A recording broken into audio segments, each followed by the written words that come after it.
Hello everyone, what is going on? And welcome back to our My Player Career Mode. As always, thank you for taking the time to watch another one of my videos. I hope you're having an awesome day and I hope that you are feeling fantastic as well. As you can see by the title, there is a sale of a big player from Wolves. Ruben Neves has left on deadline day. I've no idea where he's gone, but over £60 million was the transfer fee. So that is the title of today's video. Yeah, Ruben Neves is no longer a Wolves player. I'll try and find out where he's gone. I looked through the news to see if there was any news on it, but yeah, I was unable to find which team he's actually joined. So that's going to be interesting because he is a big part of Wolves' midfield. But we have 6 matches coming your way today, so sit back, relax, and hopefully enjoy as we start with some European Championship qualifiers with England. And Phil Foden only does screamers, it seems like, because he scored one recently. And here's another one for you to feast your eyes upon. A worldie of a strike as we face Ukraine here. Inside 13 minutes, we were 2-0 up. Raheem Sterling adding our second in what proved to be quite a dominating performance from England. So, good start to the day already after only 15 minutes. And it got even better for us because how I didn't actually score in this match is beyond me. I had some really good chances, but I just didn't convert them. Into the second half, we got our third. Mason Mount finishing off a lovely team move into the top corner before we added a fourth through Jadon Sancho. 15 minutes to play. Again, we're involved. Foden's ball to my feet, off towards Sterling, who does really well. And, of course, puts the ball back into the middle. Sancho wanted it out of every one of those players around that ball. Sancho was the most committed to getting there. And that is why he got his reward of finding our 4th goal. Full time. Victory is ours. But one more match to show you in these qualifiers as we face Wales. You know, this is always an interesting one. And it was made even more so when 6 minutes in, Aaron Ramsey went over to take a corner, which was sent into the middle. Pickford decided he wanted to come out and claim it. Gets absolutely nowhere near the ball, and Moore heads home for Wales to take the lead. So a bit of, I guess, a grudge match here, if you will. Wales-England, always a point to prove, and Wales strike first in the game.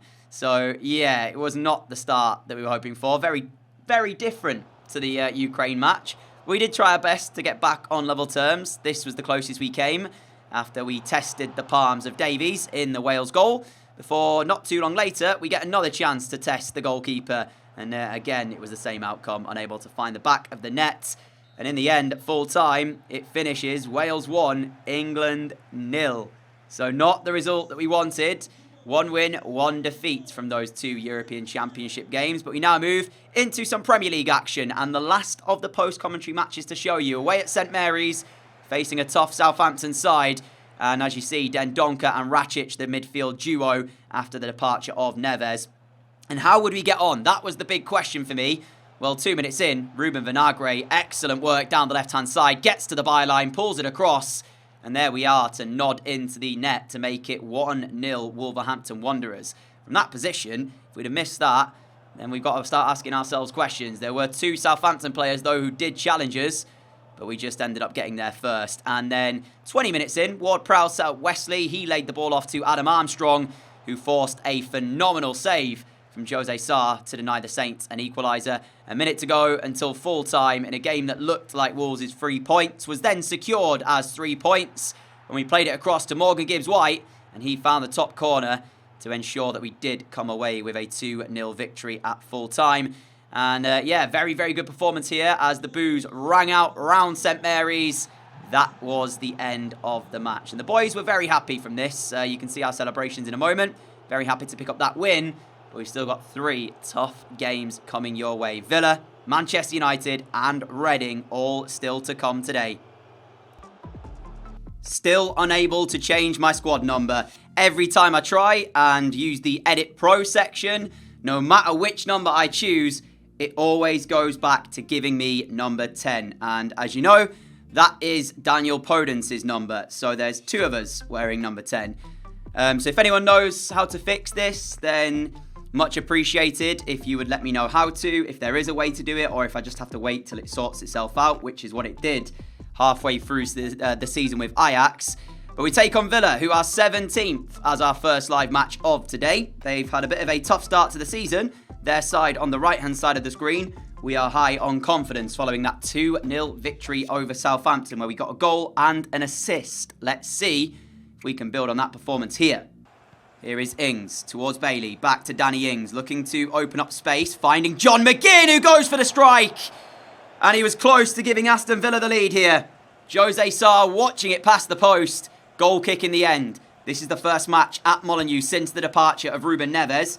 Leon Dendoncker is the man trusted to play in his position. But we did kind of see in the last match, we did beat Southampton 2-0. But we honestly didn't create a whole lot many chances. Dendoncker's ball through. Martinez out quickly and launches it long as well. And there's been a free kick given here, which is interesting because I'm not sure what that was for. But, ladies and gentlemen, we've been given the ball. Can we actually get our shot on target then? This is the first free kick of the series. We hit the wall. Vasilev, heavy touch. Ruben Vinagre trying to win it, but it's still Villa in possession.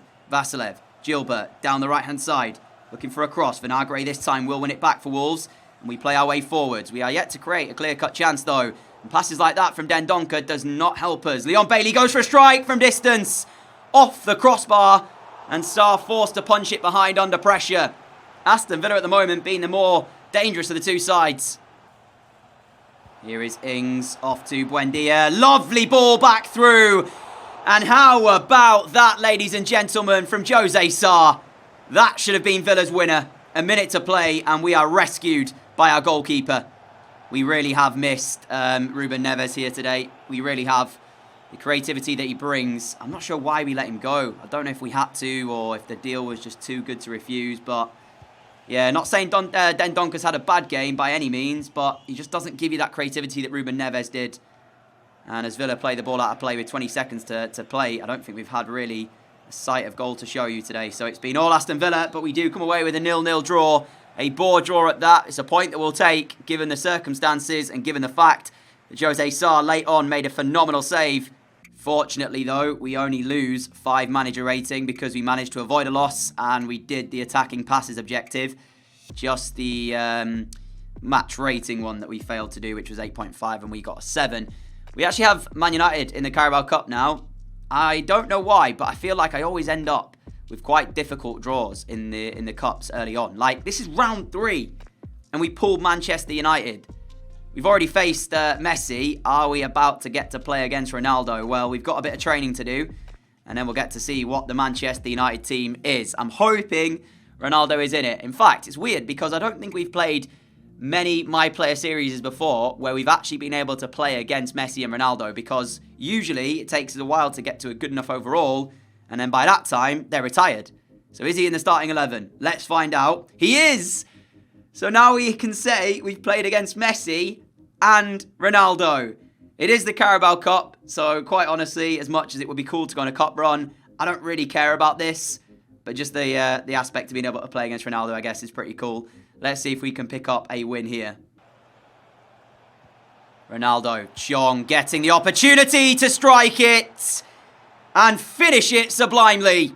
Manchester United lead. Tahith Chong with the goal.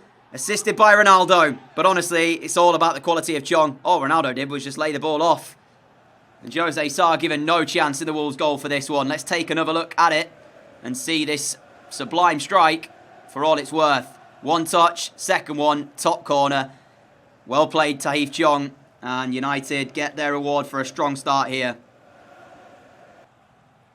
Telles towards Chong, who's having a fantastic first half here for Manchester United. Now Ronaldo off to Tecatito into the penalty area. Bit of trickery, but instead goes back out to Telles. I thought he might have put the cross in, but Telles' cross is then blocked. And Tecatito again finding Fred. Now to Chong. Chong again. No, it's... We've seen him do it once. Why would we let him do it again? It's the exact same finish, this time in the opposite corner.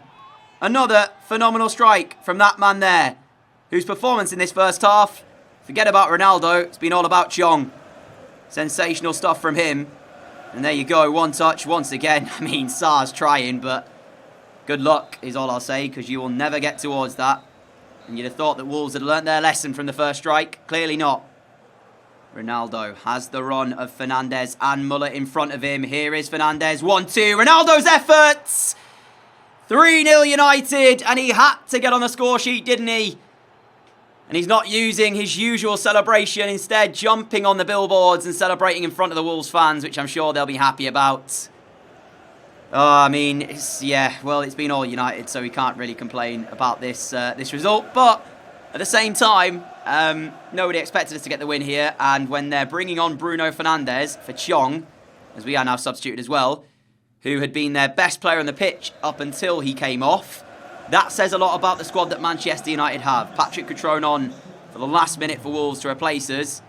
And then following this, we do have Reading, who hopefully that'll be 3 points for us in that match. But in terms of what we've seen, 0-0 draw against Villa, we weren't good there. I didn't really expect much from this. But again, I mean, yeah, Neves, instrumental. I didn't realise how big he was in the first few matches for Wolves, just in terms of creating chances. He just gives you that solid midfield base to work around. And other than a couple of moments, we've struggled here. Full-time, 3-0 United. Straight into the next match we go then, as we face Reading, who are 19th. I said this would be a good opportunity for us. And there is their team on the left, ours on the right. Then Donka and Racic, still the midfield too. In fact, I'm pretty certain there's no changes from the side that just lost 3-0 to United. So this looks like our usual starting 11. So I expect to see this pretty much every match, it feels like. The boss has his starting 11 that he wants to play. And we are away at their place, but it should still be a victory for us. Podence, Semedo, finding Dendoncker. Down the line for Daniel Podence, who has two people to aim at in the box, myself and Adama Traore. And it will be a Wolves free kick. Can we get something from this as we deliver it into the air? And I'm not sure who was going for the audacious effort in the bicycle kick. There's Adama Traore, though. Across the face of goal for Leon Dendoncker. Wolves 1, Reading 0. The start they made here as well, the home side, was a confident one. They were on the ball, they were controlling possession, looking to try and make things happen. But that goal might just stop any confidence that they had at the start and might mean there's plenty more chances in this for us. I'll be honest, the actual free kick itself was not good for me. It wasn't a great delivery. I don't know why I'm on free kicks. I wonder if I'm actually now the free kick taker, because that's like the third or fourth I've taken. But my deliveries into the box aren't that great. So at least that one worked out. And of course, if we are to be the designated free kick taker, probably a good time to start putting some skill points into our free kicks. But we will cross that bridge once we come to it, because right now we don't have any available, although we are very close to level 19, I believe. One more training session should get us there. 3 minutes to go until half-time, and other than the goal, not really seen much from Wolves, but that's a lot better. Now Ruben Vinagre with a cross towards the near post. Delivery not quite there, and it's flicked on by Reading. Connor Cody collects, though, and will keep us in possession. Racic, then Donka. Brilliant ball to Adama Traore. Can he pull this back? Yes, he can. Traore's pulled back. Straight at the goalkeeper. Traore will get the shot. And the offside flag gets raised against us. And at half-time, well, in fact, there's 1 minute left. It will be Wolves 1, Reading 0 in a first half that Reading have, honestly, dominated the ball. We've had about 30% of possession, I want to say.